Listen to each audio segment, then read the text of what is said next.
kepada kumpulan inovasi yang akan membentangkan tentang Dolby Bahasa yang telah kami buat.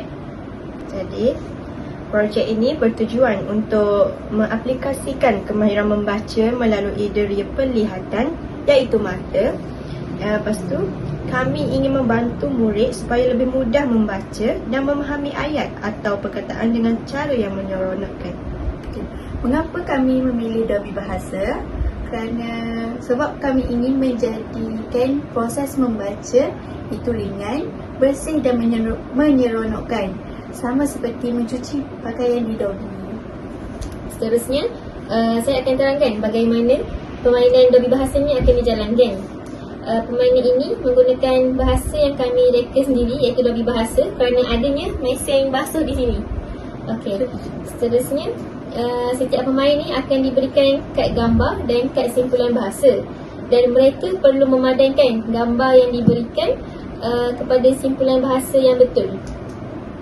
Contohnya, kalau gambar menunjukkan seorang pelajar yang rajin belajar, mereka akan padankan dengan simpulan bahasa rajin bagai semut. Okey. Melalui aktiviti ini, pelajar bukan sahaja membaca tetapi juga memahami maksud ayat dan berfikir secara kritis. Aktiviti ini sangat menyeronokkan kerana ia berbentuk permainan, bukan hafalan semata-mata. Antara kebaikannya ialah dapat meningkatkan kemahiran membaca dan memahami perkataan, menggalakkan pembelajaran aktif dan interaktif, menguatkan ingatan visual pelajar, menarik minat pelajar yang kurang fokus masa membaca. Guru juga boleh gunakan permainan ini sebagai aktiviti ulang kaji atau penilaian ringkas dalam kelas. Seterusnya, projek Dolby Bahasa ni bukan sekadar permainan tetapi satu alat inovasi pendidikan yang berkesan untuk murid-murid di sekolah. Dari segi pelajar, mereka ni jadi lebih berani untuk membaca dan lebih yakin untuk membuat keputusan. Murid yang dahulu takut sekarang boleh menjadi lebih berani kerana mereka cuba untuk menyelesaikan tugasan yang diberikan oleh guru. Dari sudut guru pula, Dolby Bahasa ini membantu untuk menilai tahap kefahaman pelajar dengan mudah melalui padanan yang mereka buat.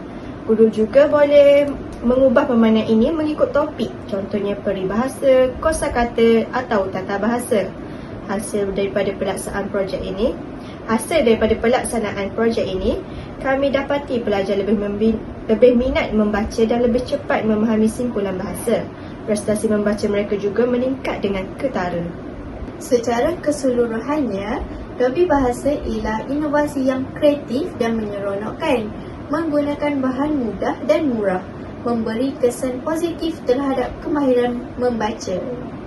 Sekian pembentangan inovasi daripada kami. Sebelum itu, kami akan tunjukkan cara-cara untuk menggunakan Dolby Bahasa yang telah kami buat.